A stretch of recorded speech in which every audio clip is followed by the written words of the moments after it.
Hello friends, welcome back to my channel. చూస్తున్నారు కదా TVS iQube ST. ఇది వచ్చేసి టాప్ ఎండ్ కాదు, 3.4 kWh మోడల్ అనమాట. మీ అందరికీ తెలుసు, రీసెంట్గానే లాస్ట్ మంత్ టోటల్గా 3 కొత్త మోడల్స్ రిలీజ్ చేసింది అనమాట టీవీఎస్ వాళ్ళు. ఐక్యూబ్ 2.2 kWh, అలాగే అదేవిధంగా TVS iQube ST 3.4, TVS iQube ST 5.1 old మోడల్ని మళ్ళీ చెప్పింది. సో అందులో భాగంగా ఈరోజు ఈ మోడల్ వచ్చేసి TVS iQube ST 3.4 kWh model. ఇది ఈరోజు వీడియోలో వచ్చేసి స్పెసిఫికేషన్స్ అన్నీ ఫాస్ట్ చెప్పేస్తాను, ఎందుకంటే ఆల్రెడీ చాలాసార్లు చెప్పాను మన ఛానల్లో దీనికి సంబంధించిన స్పెసిఫికేషన్స్. సో మళ్ళీ ఎక్కువ డీటెయిల్గా చెప్పుకుంటూ లెంత్ అయితే పెంచను.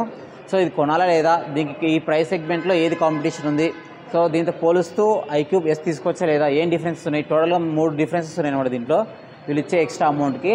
సో ఆ 3 డిఫరెన్స్ ఏంటి కూడా మొత్తం ఎక్స్ప్లెయిన్ చేస్తాను.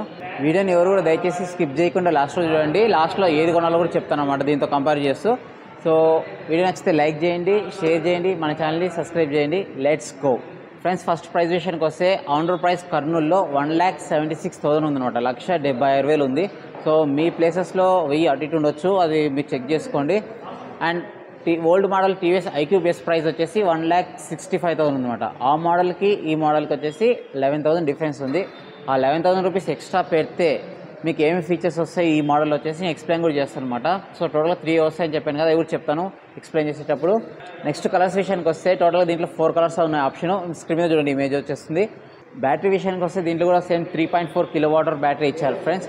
సో అది వచ్చేసి 2 పార్ట్స్కి డివైడ్ చేసి ఉంటుంది. ఆ పార్ట్ వచ్చేసి ఇక్కడ ఉంటుంది. అండ్ ఛార్జింగ్ టైం విషయానికి వస్తే దీంట్లో మేజర్ డిఫరెన్స్ కూడా ఛార్జర్ అనమాట. ఓల్డ్ మోడల్కి వచ్చేసి 650 వాట్ ఛార్జర్ ఇస్తారు. ఆ మోడల్ 0 to 100 ఛార్జ్ అవ్వడానికి 5 hours 30 minutes పట్టేది. ఈ మోడల్కి వచ్చేసి కంపెనీ ఏం క్లెయిమ్ చేస్తుందంటే 950 వాట్ ఛార్జర్ ఇస్తారు. ఆ ఛార్జర్ యూస్ చేసుకొని 0 to 80 3 hours ఛార్జ్ అవుతుందని చెప్తున్నారు. అప్రాక్సిమేట్లీ 0 to 100 విషయానికి వస్తే 4 hours 30 minutes కల్లా ఛార్జ్ అయ్యే ఛాన్స్ ఉందన్నమాట. అండ్ రేంజ్ విషయానికి వస్తే same range friends. IQube S, iQube ST 3.4 kWh model, ఈ మూడింటికి 100 km రేంజ్ అనమాట. రేంజ్ అయితే ఏం ఇంక్రీజ్ చేయలేదు. అదేవిధంగా మోటార్ విషయానికి వస్తే కూడా సేమ్ మోటరే, బిఎల్డిసి ఎం మోటార్ ఇక్కడ ఉంటుంది. రేటింగ్ విషయానికి వస్తే normal power 3 kW, peak power వచ్చేసి 4.4 kW. అండ్ టాప్ స్పీడ్ విషయానికి వస్తే సేమ్ టాప్ స్పీడ్ ఇచ్చారు, 78 km/h ఇచ్చారు. మనకి ఫుల్ ఛార్జ్ 50% ఛార్జింగ్ అబవ్ ఉందంటే అప్రాక్సిమేట్లీ 80, 82, 85 దాకా టచ్ అయిందనమాట. నేను ఆల్రెడీ ఐక్యూబ్ ఎస్ డ్రైవ్ చేసినప్పుడు చెక్ చేశాను. నెక్స్ట్ డైమెన్షన్స్ పరంగా కానీ బిల్ట్ క్వాలిటీ పరంగా కానీ ఏం చూసుకున్నా సేమ్ టు సేమ్ ఉంటుంది. బిల్ట్ క్వాలిటీ కూడా సేమ్, ఏం చేంజ్ కాలేదు, సేమ్ బాగుంది. అదేవిధంగా వీల్స్ చూసుకుంటే కూడా 12 inch అలాయ్ వీల్స్ అనమాట. ఫ్రంట్ వచ్చేసి అలాయ్ వీల్ ఉంది, బ్యాక్ సైడ్ వచ్చేసి normal wheel. Front disc break ఉంది, బ్యాక్ సైడ్ వచ్చేసి డ్రమ్ బ్రేక్ ఇచ్చారు. అదేవిధంగా సస్పెన్షన్ విషయానికి వస్తే కూడా సేమ్ సస్పెన్షన్ ఫ్రెండ్స్. ఫ్రంట్ వచ్చేసి dual telescope suspension, back side వచ్చేసి డ్యూయల్ షాక్ అబ్జర్వర్ అనమాట. సో సస్పెన్షన్ కూడా చాలా బాగుంటుంది, ఆల్రెడీ మీకు చాలాసార్లు చెప్పాను కదా. బూట్ స్పేస్ విషయానికి వస్తే అదే సేమ్ 32 liters ఇచ్చారనమాట. సో చూడండి, ప్లేయింగ్ ఉంటుందన్నమాట, ఏం ప్రాబ్లం ఉండదు. ఏదైనా థింగ్స్ పెట్టుకోవాలన్నా ఈజీగా ఉంటుంది. బూట్ ల్యాంప్ మిస్ అయింది. ఇది వచ్చేసి ఫ్రెండ్స్ చూడండి, ఇది వచ్చేసి 950 వాట్ ఛార్జర్. ఆల్రెడీ రేటింగ్ గురించి చెప్పాను కదా, 950 వాట్ ఛార్జర్ సంబంధించి. ఇది వచ్చేసి ఐక్యూబ్ ఎస్ డిస్ప్లే చూడండి, సింపుల్గా మీకు చూపిస్తున్నా. సో ఆల్రెడీ చాలాసార్లు చూసారు మీరు.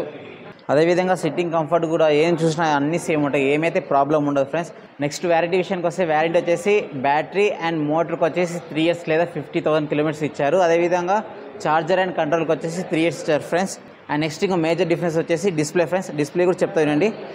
దీంట్లో వచ్చేసి టచ్ డిస్ప్లే ఇచ్చారు, దాంట్లో వచ్చేసి నార్మల్ డిస్ప్లేకి సంబంధించి మొత్తం ఎక్స్ప్లెయిన్ చేస్తే చూడండి ఇప్పుడు ఫ్రెండ్స్. డిస్ప్లే విషయానికి వస్తే మేజర్ డిఫరెన్స్ వచ్చేసి ఐక్యూబ్ ఎస్, ఐక్యూబ్ ఎస్టీ 3.4కి డిస్ప్లేలో ఒకటి ఉంది. దీంట్లో వచ్చేసి టచ్ డిస్ప్లే వస్తుంది. అండ్ ప్రొఫైల్ కూడా చూడండి మారింది ఇక్కడ. సో పాత డిస్ప్లే అంటే ఎస్ కూడా మీకు స్క్రీన్ మీద చేస్తే పక్కన చూడండి, అది కూడా చూపిస్తాను తర్వాత. అండ్ ఇక్కడ చూడండి, వచ్చేసి టచ్ డిస్ప్లే.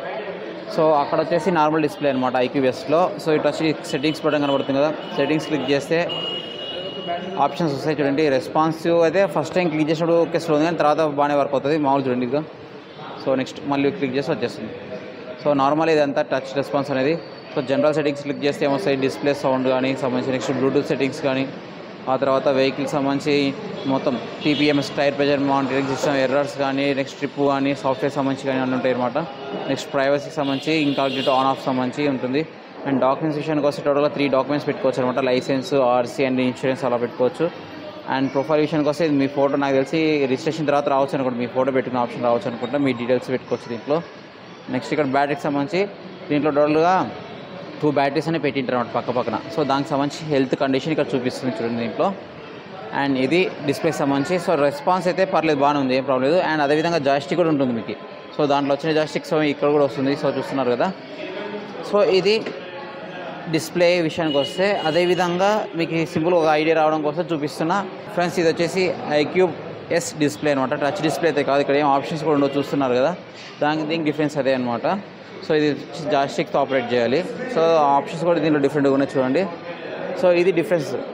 సర్వీస్ పరంగా చూసుకుంటే మీకు ఆల్మోస్ట్ అన్ని డీలర్ షాప్స్లో టీవీఎస్ iQOO అవైలబుల్ ఉంది కాబట్టి సర్వీస్లో కూడా ఏం ప్రాబ్లం ఉండదు. అండ్ ఇప్పుడు ఈ ప్రైస్ సంబంధించి చెప్తున్నా కదా, 3 డిఫరెన్సెస్ అన్నా కదా. ఏం డిఫరెన్స్ అంటే చెప్తాను ఇప్పుడు అండి. ఫస్ట్ డిఫరెన్స్ వచ్చేసి ఛార్జర్ ఫ్రెండ్స్. ఓల్డ్ మోడల్స్కి వచ్చేసి TVS iQOO basic, TVS iQOO బేస్కి వచ్చేసి 650 వాట్ ఛార్జర్ ఇచ్చారు. ఇక్కడ వచ్చేసి 950 వాట్ ఛార్జర్ ఇచ్చారు. ఛార్జింగ్ టైం కూడా ఆల్మోస్ట్ 1.5 అవర్ తగ్గే ఛాన్స్ ఉంది. అండ్ నెక్స్ట్ డిఫరెన్స్ వచ్చేసి కలర్స్ విషయంలో కొన్ని కలర్స్లో వచ్చేసి మ్యాట్ ఫినిష్ అనమాట. సో iQOO Sలో వచ్చేసి ఇదే గోల్డెన్ బ్రాజ్ ఉంది, కానీ ఇది కూడా గోల్డెన్ బ్రాజే, కానీ ఇది వచ్చేసి మ్యాట్ ఫినిష్. iQOO STలో వచ్చేసి నార్మల్ iQOO Sలో వచ్చేసి గ్లాసీ ఫినిష్ ఫ్రెండ్స్. అది కూడా డిఫరెన్స్ చూసుకోండి ఫ్రెండ్స్. డీటెయిల్స్ మొత్తం చూసారు కదా. ఆనర్ ప్రైస్ వచ్చేసి 1,70,000 ఉంది. సో 1,70,000కి ఇది వర్త్ అంటే నా ఒపీనియన్ వరకు, నా పర్సనల్ ఒపీనియన్ వరకు అయితే వర్త్ అయితే కాదు. ఎందుకు అంటే మీకు ఓన్లీ టచ్ డిస్ప్లే వస్తుంది అండ్ ఇక్కడ వచ్చేసి 950 వాట్ ఛార్జర్ వస్తుంది. మేజర్ డిఫరెన్సెస్ వచ్చేసి గ్లాసీ ఫినిష్ అనేది మ్యాట్ ఫినిష్ పెద్ద డిఫరెన్స్ అనేది కాదు, పెద్ద ఇంపార్టెంట్ అయితే కాదు నాకు తెలిసినంత వరకు. మేజర్ డిఫరెన్స్ వచ్చేసి 950 watt fast charger display. So అవి మాత్రమే ఎక్స్ట్రా కావాలి అనుకున్న వాళ్ళు అయితే మాత్రమే తీసుకోండి, లేదా iQOO Sకే వెళ్ళండి. నా చాయిస్ అయితే దీంట్లో టోటల్ iQOO సంబంధించి టోటల్ 5 మోడల్స్ ఉన్నాయి. iQOO 2.2, iQOO 3.4, iQOO S 3.4, iQOO ST 3.4, next iQOO ST 5.1. So the total 5 మోడల్స్లో వాల్యూ ఫర్ మనీ వచ్చేసి టీవీఎస్ iQOO 2.2, అదేవిధంగా టీవీఎస్ iQOO 3.4, iQOO S వద్దు, iQOO ST వద్దు. ఒకరు తీసుకుంటే టాప్ ఎండ్ తీసుకోండి. సో నా సజెషన్ అనమాట. ఎందుకు అన్నెసెసరీ ఫీచర్స్ కోసం అమౌంట్ పెట్టాల్సిన అవసరం ఉందని నా సజెషన్. ఎందుకంటే మన బండి పర్ఫార్మెన్స్ పరంగా చాలా బాగుంటుంది. iQOOకి వెళ్ళిపోవచ్చు మీరు, ప్రాబ్లం లేదు. సో ఇవి వచ్చేసి ఊరికే మనం ఎక్స్ట్రా అమౌంట్ పెట్టినంత ఊరికే పెద్ద యూజ్ చేయము. సో ఇది నా అభిప్రాయం. మీరేమనుకుంటారో కింద కామెంట్స్లో కామెంట్ చేయండి. ఈ స్మార్ట్ ఫీచర్స్ సంబంధించి ఎక్స్ట్రా 11,000 పెట్టి తీసుకుంటే వర్తా కాదా అనేసి. అండ్ ఇది ఫ్రెండ్స్ వీడియో నచ్చితే లైక్ చేయండి, షేర్ చేయండి, కామెంట్ చేయండి, మన ఛానల్ సబ్స్క్రైబ్ చేయండి. And next TVS iQOO ST 5.1 కూడా రాబోతుంది. అది కూడా త్వరలో మన ఛానల్ వస్తుంది. ఆ వీడియో చూడాలనుకుంటే మన ఛానల్ సబ్స్క్రైబ్ చేయండి. Thank you.